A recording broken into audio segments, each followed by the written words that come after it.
on est des êtres de la nature en fait. Donc c'est tout à fait logique que ce soit un environnement dans lequel on se sente bien, on se sente exister, on se sent chez nous en fait, on est chez nous. Ça c'est l'explication première. Puis après il y a d'autres explications un peu plus précises, mais qui sont liées aussi, enfin qui peuvent être liées. C'est de dire que la nature nous fait du bien, notamment lorsqu'on vit en ville ou qu'on est dans des environnements qui peuvent un peu nous agresser ou nous stresser. Tu vois, avant de venir, on parlait de Paris. C'est vrai que les grandes villes, par exemple, c'est des villes où il y a énormément de monde, il y a du bruit. On a besoin comme ça d'espace dans lequel on peut souffler et où on peut se restaurer.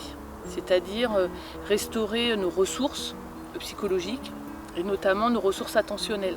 On se restaure avec le sommeil, mais parfois c'est pas suffisant. C'est-à-dire parfois on a vraiment besoin de se restaurer autrement. Et la nature, c'est vraiment un environnement qui nous restaure.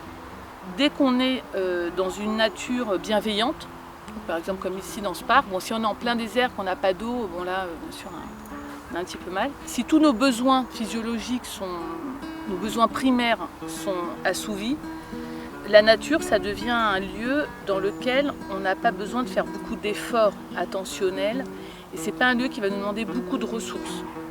Et donc c'est en ce sens qu'il peut nous restaurer, parce que c'est calme, parce que c'est apaisant au niveau de l'attention et parce que ce qui nous entoure, c'est quelque chose qui ne va pas nous fatiguer. Ça c'est une piste en fait pour expliquer pourquoi concrètement ça nous fait du bien.